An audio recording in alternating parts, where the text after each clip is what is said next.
Beautiful ladies, welcome back to my channel and welcome to the law school video that I promised, the long-awaited law school video. So a couple months back, I did a story time. One of our members had asked for advice on how to navigate being a Black exotical in the medical space. And a lot of you requested a law school version. And honestly, I was kind of happy to see that request because as someone who applied, got into law school and didn't last in law school, there are a lot of things that I'd like to share. Even though I am not a legal professional, I didn't graduate from law school, or there are some things that I know that many of you can relate to, even if you do end up pursuing and following through with your legal career. For me personally, so I applied for law school, wrote the LSAT, did my personal statements, whatever, got in. So I got into a law school on the East Coast and one in the South. And I decided to go to the law school in the South for a few reasons. Number one, the South is, particularly the state that I was going to go in, is kind of known as the Wall Street of the South. So it's the Wall Street of the South, but also it's a smaller market, which means that there's less competition, but there is a lot of growth opportunities. So I could go in as a qualified candidate and have an easier time getting articling positions, clerkships, what have you, and then be able to start a fairly lucrative career. I wanted to get into corporate law, and a lot of companies are looking to, if they don't already have a presence in the South, they're looking to establish their roots in the South because, again, lower cost of operations, and it's a growing, booming market. So that was my rationale behind that. But also the cost of living is super cheap compared to living on the East Coast. So yeah, I did all that, got in, and then I went for the orientation. I can't remember what you call the first, the welcome week when you go in. And I was like, this is not for me at all. And it's not like I felt overwhelmed or the work was too hard. I felt well prepared. In fact, I knew that I was prepared. I just felt as if I was not connecting with the idea of being a law student. And I knew that in order for me to be a lawyer, obviously I had to go to law school, graduate, write the bar, pass the bar, and then I can practice. But I was like, I just cannot see myself doing this. And at the time, I had taken off a year after graduating from undergrad to work. So I was still working in my last year, and then I continued full time in my corporate job. And I was like, you know what? I'm doing fairly well here in corporate. I knew again that I wanted to practice corporate law, but I figured there are so many other avenues and so many other things that I can do with my life that's not law. Why don't I continue here in corporate and see where that goes? And I know that a lot of Black women, mixed race women, any women who have a connection to the Black community or any racialized group for that matter, we tend to think that the only careers that are acceptable for us is law, medicine, maybe nursing, engineering, pharmaceuticals, etc. When there are a plethora of other careers that you can get into. A lot of these careers, it doesn't require you to go into tens of thousands, hundreds of thousands dollars worth of debt just to say that you have this specialized degree. The law school that I was going to go to, it was around, when you consider tuition, room and board, things like that, it would have costed me approximately $30,000 per year. And that's over 3 years. So I would have probably graduated with around or just over $100,000 worth of debt. And I was like, I'm not doing this. So I got out before I was required to pay my deposit. And I was like, I'd much rather pay a small penalty for dropping out last minute than to have to carry debt for something that just was not sitting right with me. I had done shadowing. I had taken some pre-law courses. I had gone to tour different law schools to see if this was what I was looking for. One of the student societies at one of the law schools that I was considering, they had a program called Opportunity Day where you could basically be a law student for the day. So you would sit through a class, You would sit through a couple classes, you would go with them and shadow and see how they study, whatever, just so that you can get a feel of the day. And I was like, yeah, like this is right up my alley. I did moot court in college. I did all the legal as type of things that was required of a law student. Obviously, it was enough for me to get in. But when I was actually in, I was like, nah, this just is not for me. And I know that a lot of people, a lot of women of color in particular, kind of stick through it, not even just with law, but other professional degrees as well, because they don't want to let their families down, or they think like, oh, if I'm not this cookie cutter professional, then how am I going to earn a good living? And maybe 20, 30 years ago, that was true when life was much more not as nuanced as it is today. Now, like, there are so many advancements that have taken place between the way that, like, when our parents went to college and us now. And that has opened up so many opportunities. One of which is technology. Technology is booming. AI in particular is booming. But I have positioned myself in a way where I like to call myself a Jill of all trades, but I am still a master of my trade. So the saying goes, oh yeah, you're a jack of all trades, but you're a master of none. I have allowed myself to have a wide range of transferable skills, but at the same time, I make sure that I am proficient and specialized within my skill so that I can translate to my team and to whoever may be hiring me that I am fit for the job. I can do the job and do it well. So that's just something to keep in mind as an aside when you are looking to explore your career options. You don't need to follow the cookie cutter career path, because things have evolved and developed drastically. There are so many options, but you need to do your research, which is why I think it's so important to network. If you are currently in college or maybe even high school and you have no idea what to do with your career, I highly recommend that you go to some professional development networking opportunities in your city. Sometimes, for example, there'll be like a business association or a chamber of commerce. They'll put on a networking event and you can just go and talk to professionals. Talk to them and see what they do. But yeah, I'm in college, I'm in high school, and I want to figure out what to do with my life. I'm interested in X, Y, and Z.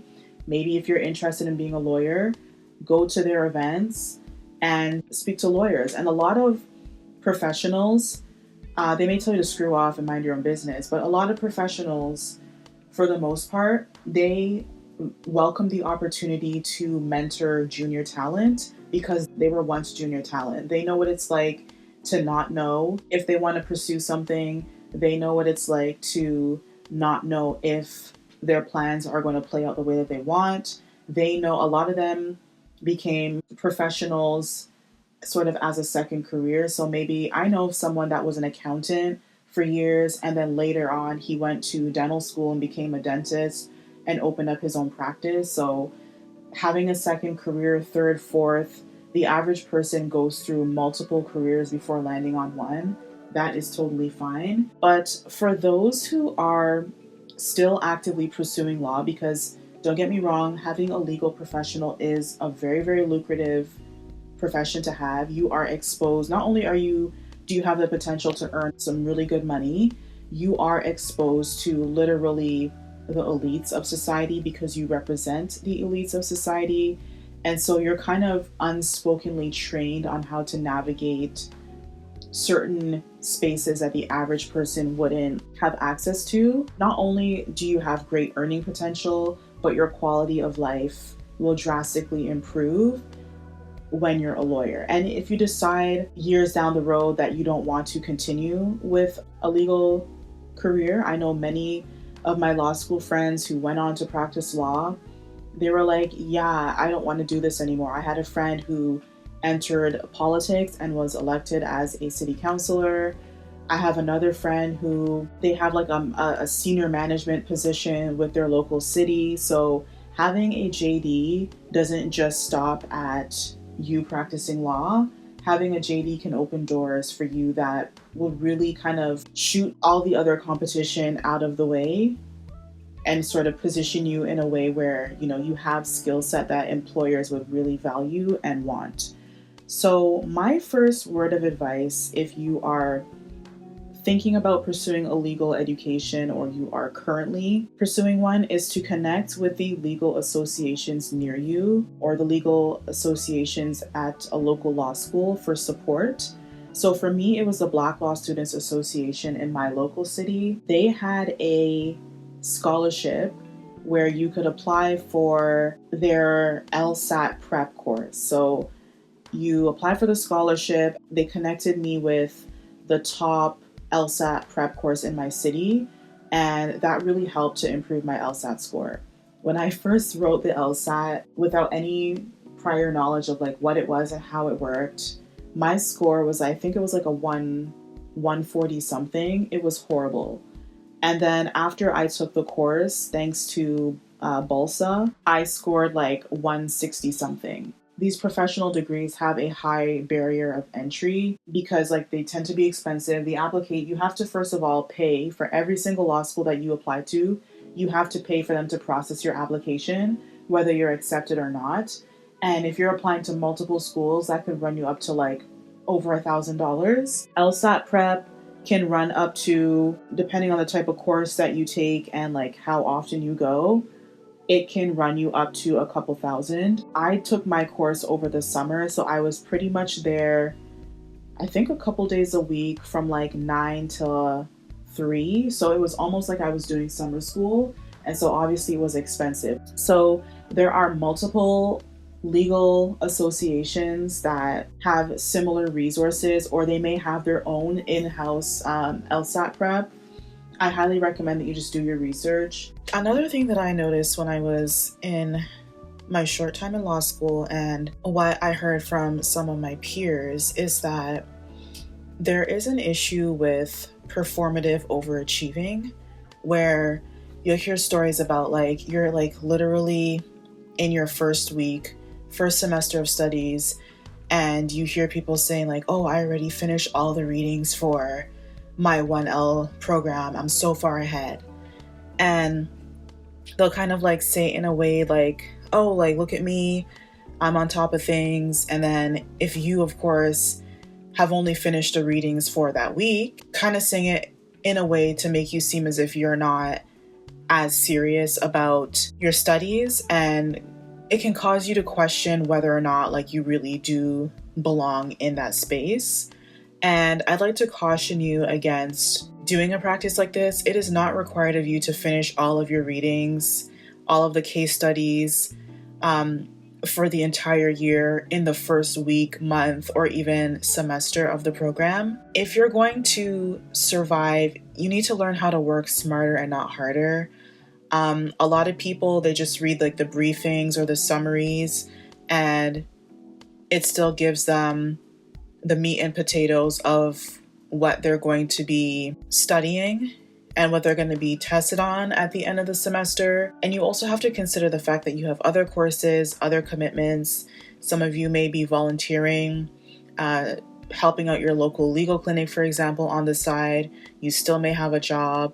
And so you doing things to make it seem as if you're on top of things, this performative overachieving, all it's going to do is burn you out.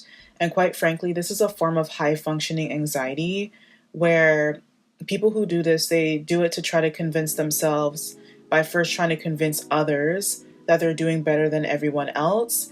And then I guess once everyone else believes like, oh, look at this person, they're on top of things, I gotta step up my game, then they themselves say like, okay, yeah, I got it. I'm doing good. This is not sustainable because you're carrying a large load and it's honestly just not necessary. So usually this type of behavior fizzles out at like 2L and definitely by 3L. By the time you're in 3L, just like with undergrad, like your last year, you are bogged down with so many assignments. You may even be thinking about articling, clerkships. If you're extra ambitious, thinking about getting ready to write the bar and studying for that. So the last thing that you're going to be worried about is finishing all of your case studies at the beginning of the first week of the year. Okay, that's just ridiculous. Pace yourself, set up a good schedule so that you can make sure that you are on top of your readings and that you're doing everything on time.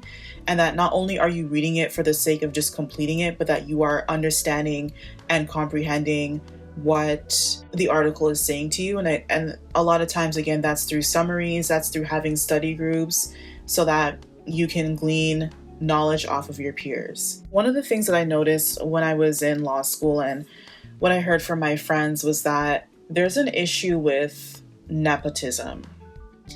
And I had a friend when she was in law school, she would complain about how she was having a hard time getting positions because she didn't have a legal background. She didn't have any friends or family in law. The guy that she was dating at the time was the only person that she knew with a legal background. Unlike some of her peers, where some people that you may go to law school with, it's like generations of legal professionals. Their parents were lawyers. Some of them, their grandfather was a judge, and then their dad became a lawyer. And so it's generations of deeply entrenched legal expertise and experience. And so those kids who have a legal network through someone in their family, they have a much easier time getting, honestly, the top tier articling and clerkship positions because they already have a connect. And so if you're someone who may be a first generation law student and lawyer, this can seem overwhelming because it's like, oh no, what if my application gets lost in a sea of like 500 other applicants who are looking to apply within the state? Like I'll never be able to find anything suitable, let alone maybe not even anything at all. And this is a reality for some students. They do struggle to get the articling position. Before you can actually practice law, you have to article underneath a practicing professional. And obviously, like, you don't want to just get an articling position for the sake of having one. You want to have something, you want to get something that's lucrative, that, first of all, that pays you a good enough salary. You don't want to be the one who's not making any money when your peers are. But you also want to have a job where they have a high callback rate. So there's a likelihood that not only can you article with them, but after you pass the bar, they'll call you back and you can have a job right out of law school, essentially. And so I would like to push back on this because this is a mentality that I find a lot of people have in general when the odds don't work in their favor and when they don't have that nepotism. My friend was saying like, oh, this is not fair. She's not Black, by the way. But it's kind of the belief like, oh, things are not fair because I don't have it. But I bet that if she did have those connections or the nepotism, quote unquote, she wouldn't see it as unfair. And while, yes, you have to take the extra step of applying a certain strategy, you have to do the extra step of creating your own nepotism, creating your own connections so that you can enter the same spaces as these individuals. And not only enter it, but it's also possible to even surpass them and get better opportunities. And you get that through networking. Connect with the resources that I mentioned before, so the local law student association, or even go outside of that, because all of the students that go to your law school are going to be trying to tap into the same resources that the student association offers. And so if you are kind of like this ambitious law student, even before you get into law school, and you've been connecting with maybe the local Women in Law Association or Business of Commerce Association, and they have like a youth chapter, a legal chapter, whatever. Any connection or resources or organizations outside of your law school, form those connections and make those relationships and have those conversations early so that when it comes time, first of all, you can see the worth and the value that you offer to that space. You're not just there with your hand stretched out asking for a favor. You want to demonstrate that you offer some sort of value, whether it's you also serving on the board, volunteering, and doing your job well, showing up and delivering what you promise to deliver. People are more likely to go to bat for you. And they're more likely to want to hire you because it's like, okay, first of all, I know you. I don't want to have to sift through hundreds of resumes. I don't want to have to interview anyone. They may interview a couple people as a formality to prove that yes, you did go through the interviewing process. People are more likely to hire people who they know and who they like, because you have a better likelihood of having a good working relationship with that individual rather than some random person that you took a chance on.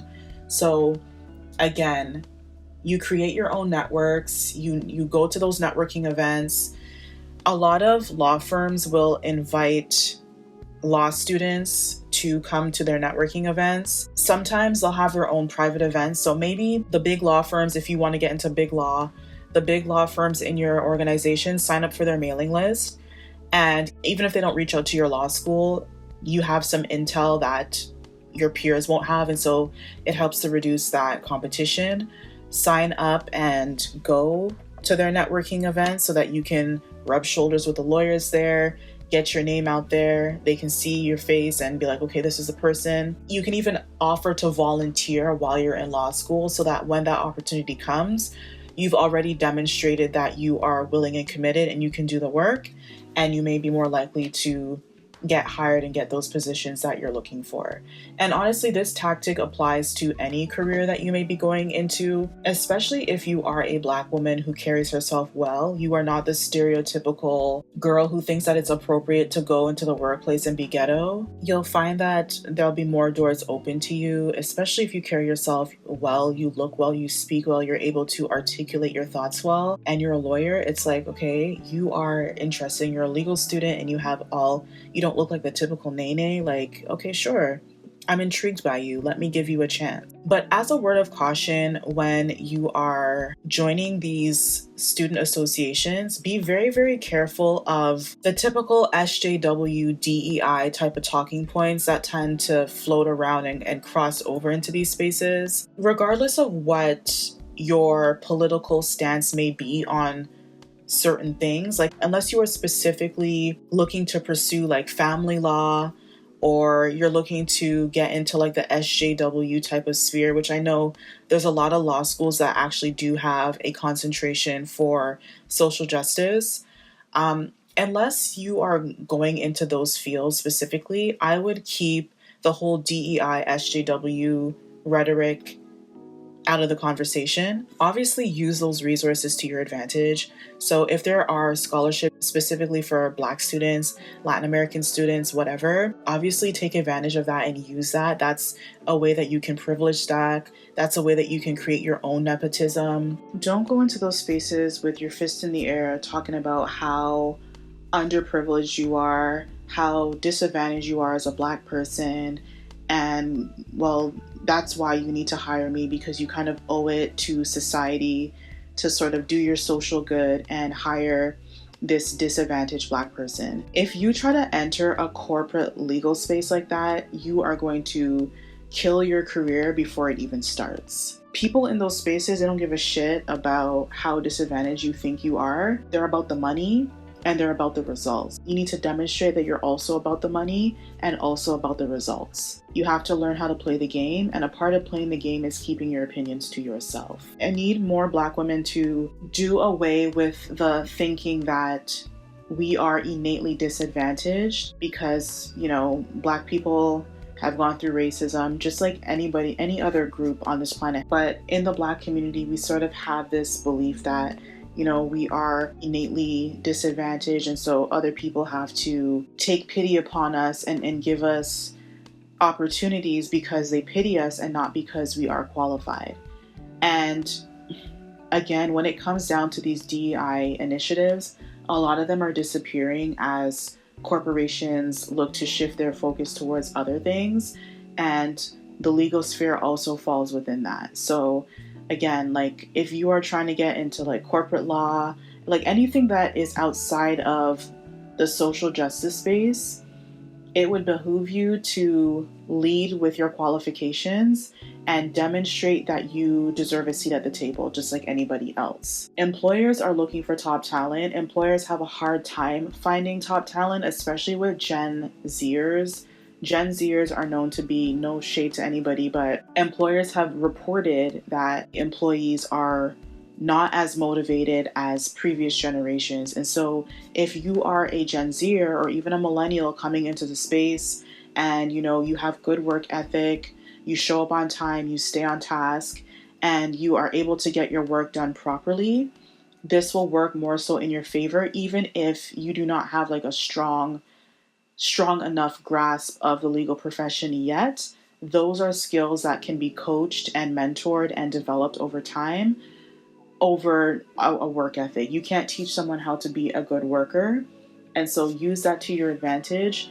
Enter that space, being qualified, study, do whatever it takes. If you have to get a tutor, join a study group, and you'll notice that you'll probably get a lot farther than your peers who are kind of like, oh, my daddy wasn't a lawyer and I don't have access to these connections, so I'm disadvantaged. And lastly, while you should strive to get into the best law school possible, I would implore you to adopt a strategy, to think more so of like strategy rather than law school. So I wouldn't be too fixated on getting into like top schools like Harvard, Princeton, Oxford, etc. Because the fact of the matter is, like, I know of lawyers and people who are not lawyers who went and got their master's degree, their professional degrees from these top schools, and they are having a hard time getting a job. Like, before, if you wanted to be guaranteed a job, like a very good, well-paying job, you had to get a professional degree, get a master's degree, and get it from one of the top schools. And unfortunately, it seems as if that climate is changing because there's more competition and employers are realizing that they value your skill set and your talent more than where you went to school. So if you can go and get into a top law school, that's amazing. Obviously, you're going to have a more lucrative network than someone who went to a lower tier law school. But for people who may get into a lower tier law school, it's not a prerequisite or a sole determining factor for you to get into top articling and summer positions. Just remember that your academic performance and extracurricular activities will form a better picture as to the type of lawyer that you will be and will hold more weight with employers. There's this one lawyer, she does IP law. Her name is Kiana the lawyer. She lives in Michigan, I think Detroit.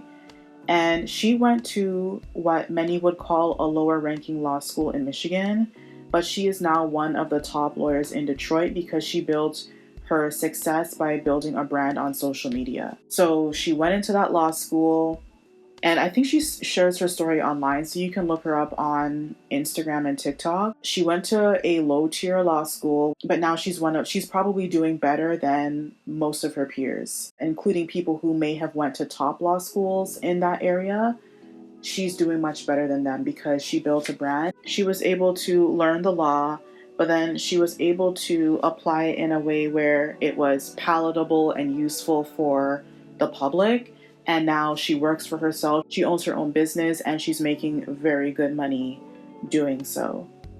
So just keep that in mind if you are applying to law school and you don't get into the Harvards and the Princetons and the Stanfords. If you can only get into the Detroit Mercies, the SUNY law schools, take what you can get and excel. A lot of these law schools are still actively working to build networks so that they can offer top value for their students, but it all depends on what you do with your experience. That's what matters the most, because even if you go to a top law school, if you do not find a way to advocate for yourself, network, and not only just do well in school, but have those soft skills that would set you apart from a textbook quote unquote lawyer, then you're going to struggle to succeed. All right, thank you so much for listening. Let me know what you think about this one down below in the comments. How did you navigate law school or not navigate it if you decided not to go ahead with that? Thanks again for watching, and I will see you in the next video.